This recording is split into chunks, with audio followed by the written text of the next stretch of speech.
믿음의 조상 아브라함. 로마서 4장 1절로 15절 연구. 앞에서 설명한 원칙들을 연구한 후에 믿음으로 말미암는 의의 교리가 혹시 하나님의 율법을 격화시키지는 않을까 하는 생각이 들게 될지도 모르겠다. 의롭다함을 받을 때에 율법을 앞세우게 된다. 오직 한 가지 위험은 의롭다함을 얻지 못하는 데에 있다. 의롭다함을 받을 때에 율법이 마음에 굳게 세워진다. 의롭다함을 받는다는 것은 율법이 사람의 마음에 들어와서 성육신이 되는 것을 말한다. 3장에서는 믿음으로 말미암는 칭의의 원칙을 설명하였다. 4장에서는 아브라함을 실예로 들어 이 원칙을 자세히 밝히고 있다. 아브라함이 어떤 의를 가지고 있었다면 자랑할 것이 있었을 것이다. 그러나 실제로는 자랑할 것이 없었다. 그는 오직 믿음으로 의롭다함을 받았다. 4장 1절로 3절. 만일 사람이 하나님의 인정을 받을 만한 행위를 할 수 있다면 그만큼 자랑할 것이 있다. 그러나 어떤 사람도 하나님 앞에서는 결코 자랑할 수 없을 것이다. 고린도전서 1장 27절로 29절, 에레미야 9장 23절 24절. 만일 사람이 의를 행할 수 있다면 하나님이 의의 상급을 주실 때에 그 사람은 자기의 행위로 얻은 것을 받는 것에 불과할 것이다. 그러나 영생은 하나님의 선물이며 의의 상급이다. 영생이 하나님의 선물이며 의가 하나님의 선물이기 때문에 영생은 의의 상급이 되는 것이다. 4장 4절.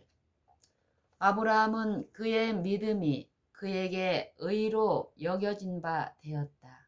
4장 5절.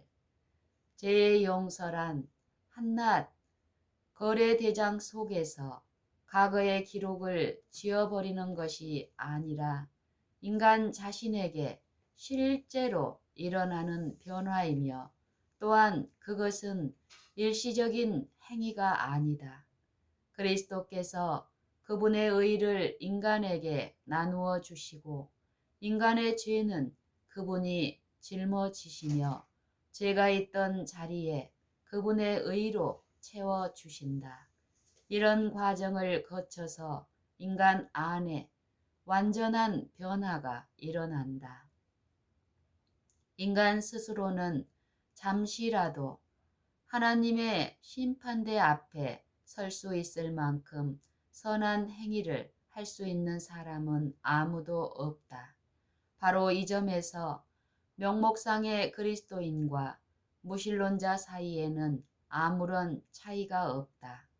그리스도를 믿는 자들 가운데서도 어느 날 행한 자신의 행위를 가지고 심판대 앞에 나아가서 심판을 청구하며 자기의 운명을 자신들의 행위에 맡기려는 무모한 사람들이 없을 것이다. 4장 6절로 8절은 어떤 행위가 없지도 하나님의 입혀주시는 의를 가진 사람의 행복에 대하여 말하고 있다.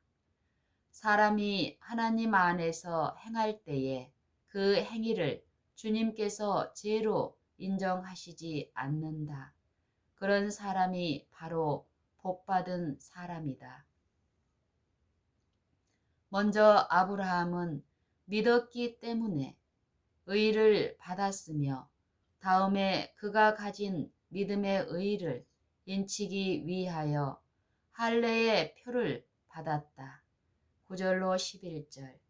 높은 신앙을 공언하는 사람들은 그 공언으로 그치지 말고 아브라함이 가졌던 믿음을 가지고 그 믿음의 발자취를 따라가야 한다.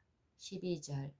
유대 민족의 시대에 하나님께서 사람들 간에 차별을 두셨다고 생각한다.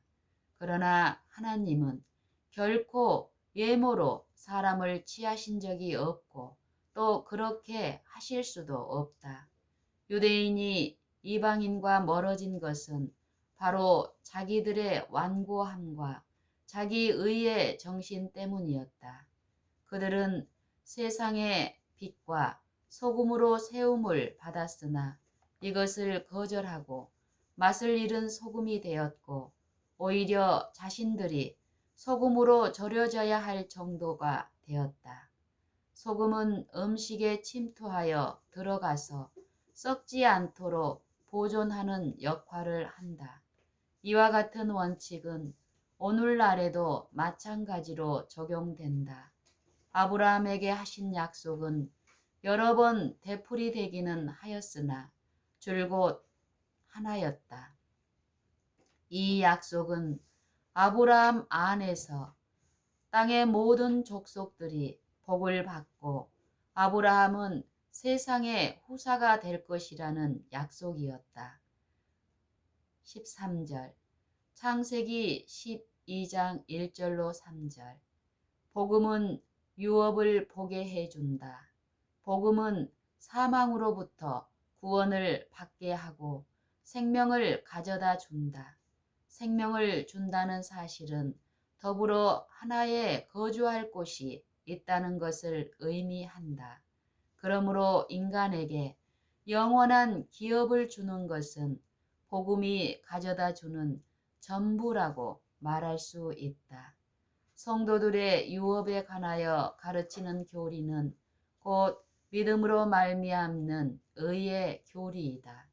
그러므로 만일 우리가 성도들의 유업을 전파할 때에 믿음으로 말미암는 칭의를 전하지 않는다면 복음을 전파하고 있는 것이 아니다.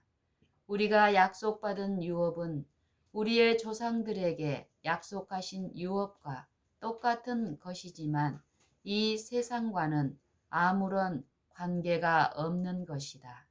베드로후서 3장 4절, 사도행전 7장 5절. 이 유업은 율법을 통해서 주지 않고 믿음의 의를 통해서 주신다. 그러나 이 기업은 의로운 자들, 다시 말하면 율법에 일치하는 자들에게만 주실 것이다. 그러나 만일 율법에 속한 자들이 후사이면 믿음은 헛것이 되고 약속은 폐하여졌느니라. 14절. 우리 자신의 노력으로 이 유업을 이룰 수 없을 뿐더러 유업을 이루려고 시도할수록 유업에서 더욱 멀어질 뿐이다. 왜냐하면 율법은 진노를 이루게 하는 것이기 때문이다. 15절. 만일 유업을 행위로 얻는다면 약속으로는 못 얻는다는 말이 된다. 그러나 유업은 오로지 의인들을 위해서 있을 뿐이다. 의인은 율법에 대한 순종이다. 다시 말하면 유업은 우리 자신의 순종의 행위에서 나지 않고 믿음으로 율법에 완전히 순종함으로 얻는다. 로마서 3장 21절. 이것은 하나의 역설이다. 모든 복음은 인간의 이성과는 정반대이다. 오히려 복음은 이성을 무한히 초월한다. 그러나 하나님에게는 합리적이시다.